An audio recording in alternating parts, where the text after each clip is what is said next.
last weeks. As you know, I stated previously that after the hurricane, the Point Blanche prison facility was severely damaged, and as such formed a risk for the inmates and the workers and the community at large. Immediately, efforts were undertaken to do the most needed, the emergency repairs at the prison, and we had at that time military at the facility that were guarding the outside perimeters of the facility. During that period, we also discussed with other partners within the kingdom the possibility of relocating some of the inmates from the facility. This purely for security reasons. There were many inmates in the facility. The walls were in serious condition, and we found that it formed a risk to all involved. So together with our colleagues and partners on Curaçao and in the Netherlands, discussions were held as to how we would do that. On the ground in St. Martin, we had then and still have, a number of officials from the Dutch DJE, Dienst Justitiële Instellingen, I wouldn't even make an attempt to translate it, Department of Judicial Services, roughly, who helped tremendously in the whole coordinating of this event, along with our prison directors, Mr. Williams and Mr. Carty. Once permission was received from especially Curaçao and Holland to relocate the inmates, the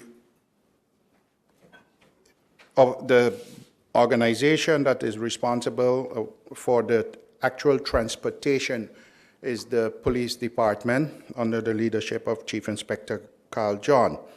Together, naturally, with all of his colleagues who he has on the island, from the Nationale Politie, the Marechaussee, you name them, a plan was put together. And over a period of 2 days, the inmates were moved from Point Blanche facility to the airport, from where a chartered flight took them, the group to Curaçao and then the group to the Netherlands. We have 28 inmates who were relocated to Curaçao, and 31 were relocated to Holland. Again, this relocation had nothing to do with shortage of staff or anything like that. It had to do purely from a security point of view. And the reason why, as you would understand, information could not have been given earlier, like I said in one press briefing before, not everyone have the same good intentions that I know you have. So it would not have been wise to, prior to the exercise, to go and indicate exactly what we were doing and how we were going to do it. I think it was a tremendous operation, 100% executed by those involved, and I congratulate all of them for a job well done. Again, another example that if we work together and respect each other's capability, that we can get things done. This was an operation. The prison directors, supported by the DJE counterparts, for the preparation and transportation, the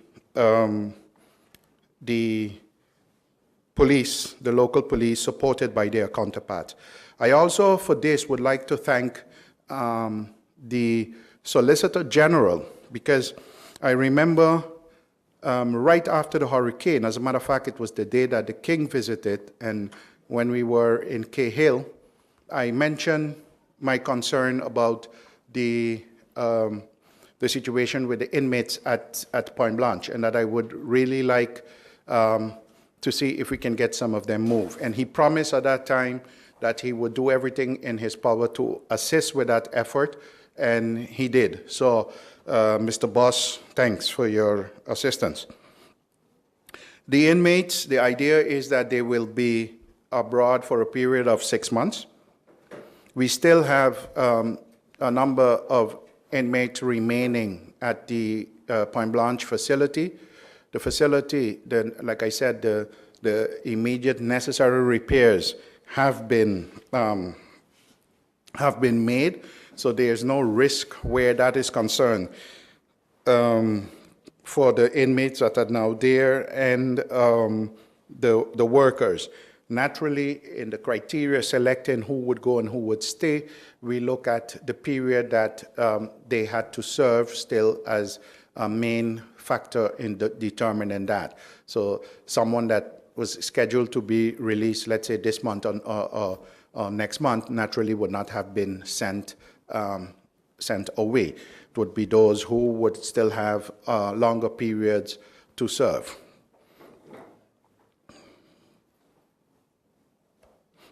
We are continuing with the final assessments and making up the plan of approach for the Point Blanche facility. I am convinced that the only solution for that facility is to have it replaced by a new facility. But we are still waiting on a report from a structural engineer, also provided by the DAE. And we would see then what that conclusion would be. But I believe that the cost in repairing that and bringing it to a level where it would meet international standards would be so high that it would not make sense to invest in it that way. We might as well go over to a new facility.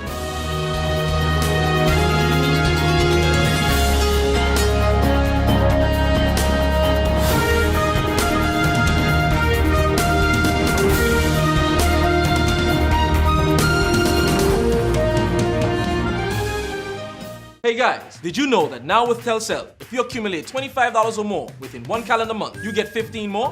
15 more? Yes, 15 more. However you want. So I can top up $3 now, $10 next week, and so on until I reach or pass $25? That's right. Get 15 more. Wow! I feel like a 15 again. Yeah. Right. Accumulate $25 or more within 1 calendar month and get 15 more. Telcel, when you want more. GEBE has been faithfully serving the communities of St. Martin, powering your home and our economy.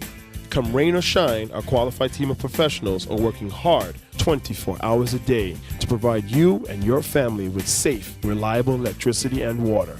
We use the latest technologies and test our products daily to maintain the highest international standards. Our friendly staff is always there to assist you, whether in person, over the phone, or online. We are committed to constantly improving our products and services, making them more efficient, effective, and environmentally friendly to serve you better today and our next generation of clients tomorrow. GEBE, powering a brighter future. Our friend Megawati is here with tips to save you energy. 1. Turn your airco temperature up. 2. Use a ceiling fan instead. 3. Buy energy-saving products. Save some green with NV. MP Tamara Leonard asked, how much taxes have been collected after Irma?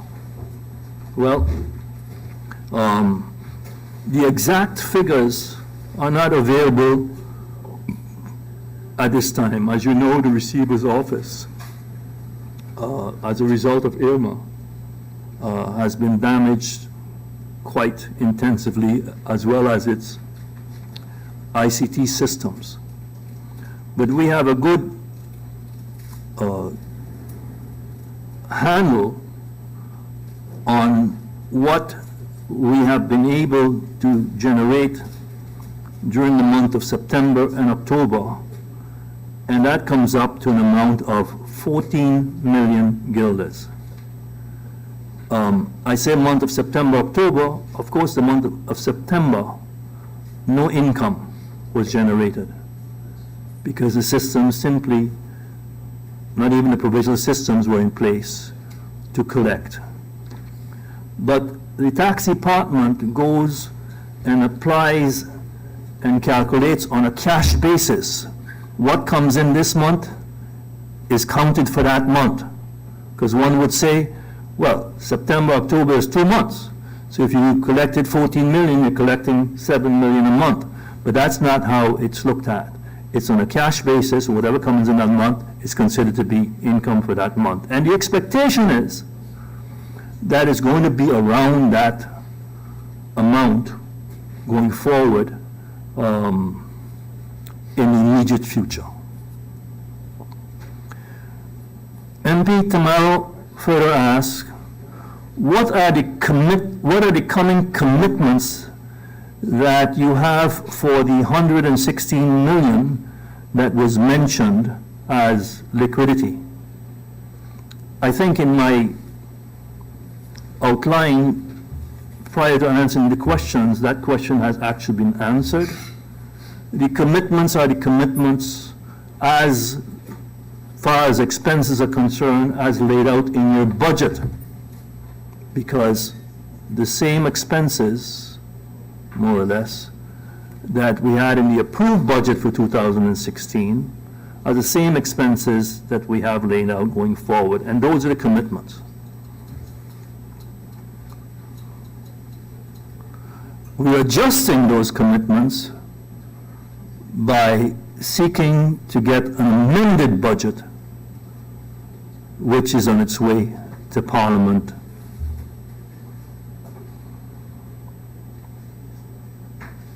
What can be mentioned that in the amended budget you will find, besides the expenses that you had approved for 2017, an additional 38 million guilders as immediate relief expenditures as it relates to Irma.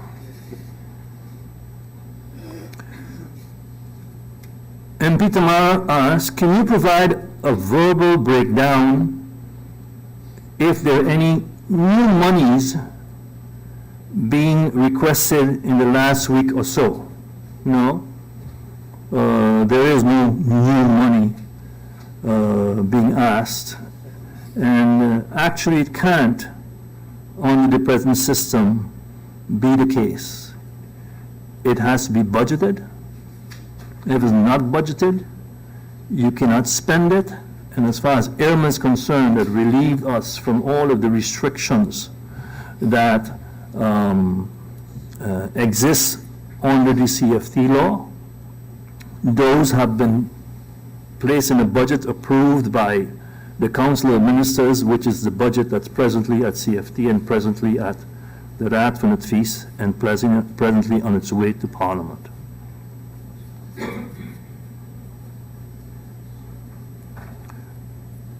And Tamara asks, what is the breakdown of expenses in the next 2 to 3 months upcoming?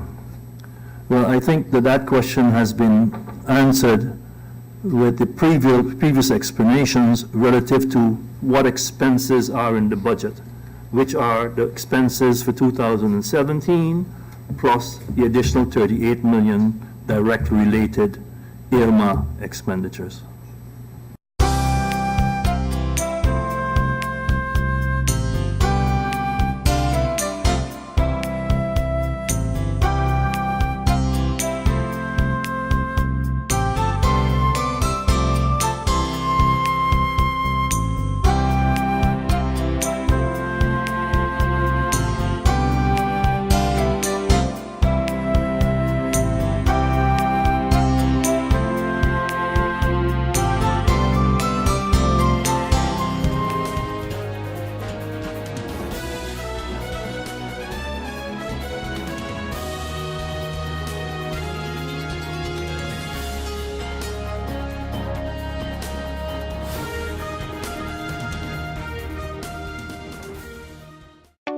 People all across St. Martin are switching to a more rewarding experience.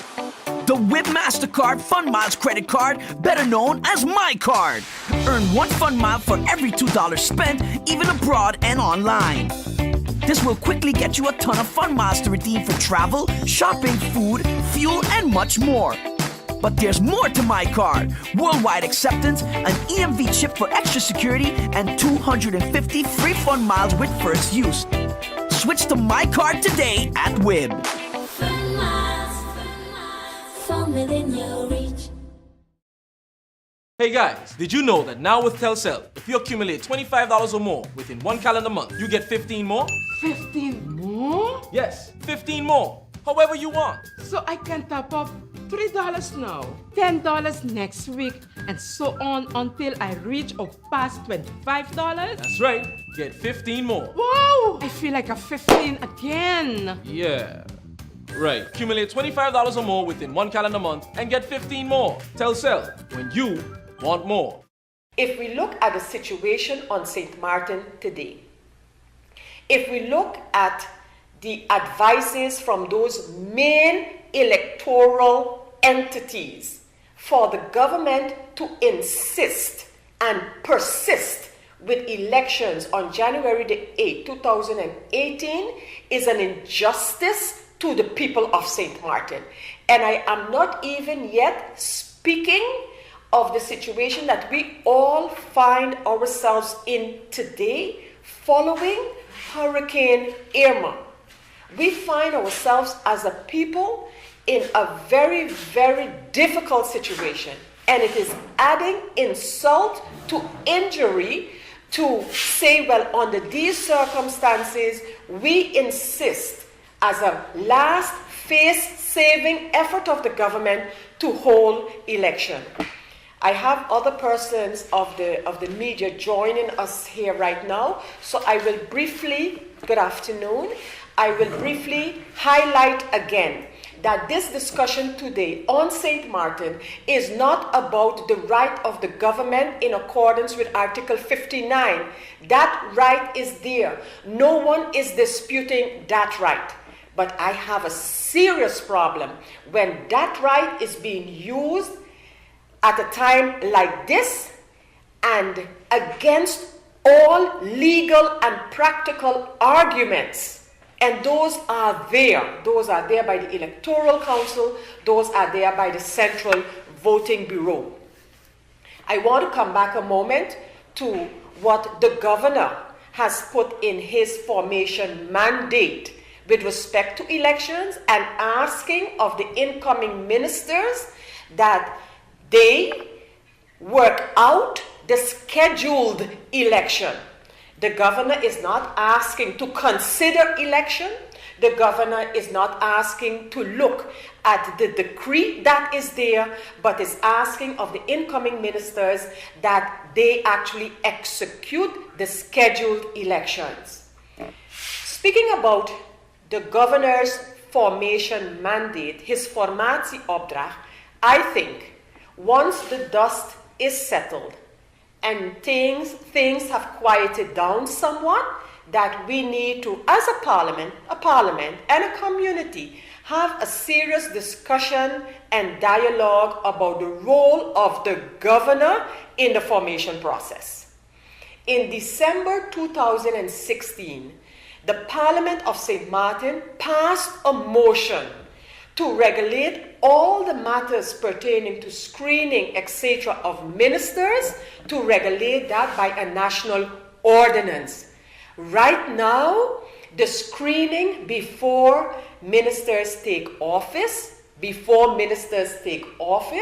is regulated by a national decree. There's a big difference there. A national decree is of the government, and a national ordinance is of the parliament. So we will continue as a parliament, as a majority in parliament, to express our objection against that national decree of the government where the parliament is dissolved and elections have been called. We will continue. There is a meeting, a public meeting of Parliament tomorrow in which this matter will be addressed. Talking about Parliament's meetings, on Tuesday, a meeting of Parliament was scheduled, a Central Committee meeting of Parliament was scheduled to discuss the 3 motions as passed by Parliament. These motions have been passed, and the follow-up to those motions needed to be discussed. However, in that meeting, we were not able to get to that agenda point, the agenda point that read the 3 motions, the 3 recent motions of Parliament, so we could not even get to those motions and have a discussion about the execution of these motions. These motions, amongst other things, were the motions that declared no confidence in several ministers. You had motions that declared that this majority in Parliament, in any case, is for the conditions as put forward by the Dutch government.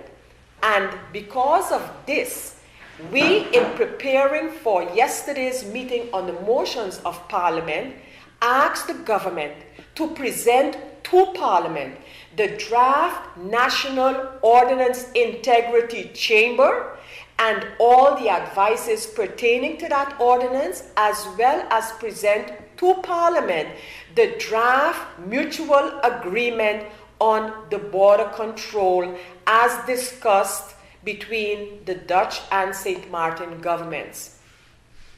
The response to government to that request for us to get that national ordinance, because that national ordinance needs to be handled and passed by the Parliament of St. Martin. And so we requested it, and the government has responded and said that they cannot send these documents to Parliament just yet, because they want to finalize them and send them in the regular legislative trajectory. That was the answer by government, which means the Parliament of St. Martin, up until this moment, has not received the draft National Ordnance Integrity Chamber, let alone the mutual agreement, which does not have to be approved by Parliament. It can be sanctioned by Parliament, like we have done it, but the mutual agreement on the border control is a matter between the Ministers of Justice of the Netherlands and the one of St. Martin. Nevertheless, we have already expressed as a Parliament, as a majority in Parliament, our support for both of those items. However, the Integrity Chamber matter needs to come to the Parliament. It is an ordinance and needs to be passed by Parliament.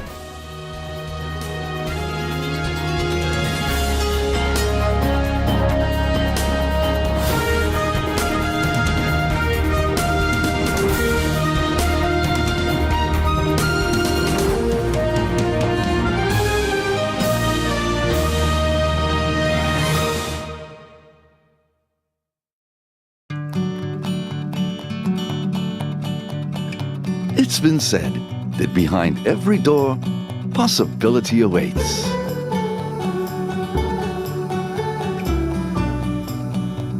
How much possibility depends on which door you open first. Every day, we help our customers discover the possibilities in their lives. It all starts with a conversation. Scotiabank. Discover what's possible. St. Martin Telephone Group of Companies TLM, though hard hit, managed to get portions of its network up and running hours after Irma cleared the local area.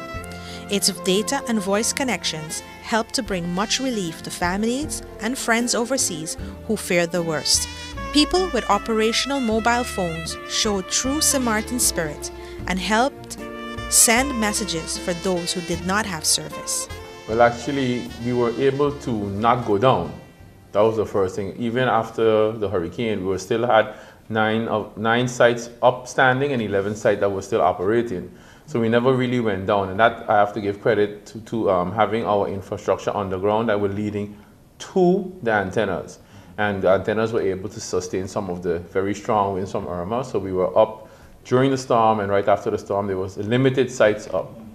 After the storm passed, we did an assessment, And we started by trying to get more sites up, and because some of the sites were so badly damaged, what we did was created like temporary structures and just hang 4 radios on every structure to at least get coverage over the most part of the island. And now we're into the phase now of putting back the things as normal with permanent structures. We got some assistance from some telephone entities, some telecommunication companies in the Netherlands, who gave us some poles and antennas and stuff like that. So we're going to be using those and putting up more permanent structures and more radios so that we can limit the congestion that we're experiencing right now. The most damage we had, probably we would have to say, would be in the sites themselves, where we lost the roof of many of the sites that we had. At least 4 of the sites that have cell sites and equipment for the data, for internet and telephony,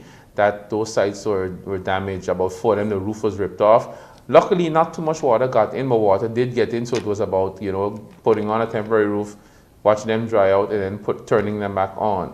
Most of them are on right now, but we expect that within about 3 months, we would have some failures in equipment because of the salt that is in the moisture that hit those equipment. So they're going to start to corrode, but we already made an order so that we can just replace them right away so that it wouldn't be too much downtime when that happens in the next 2 to 3 months. Most of the damage that we experience when it comes to fixed services going to businesses and individuals was for places that was still above ground.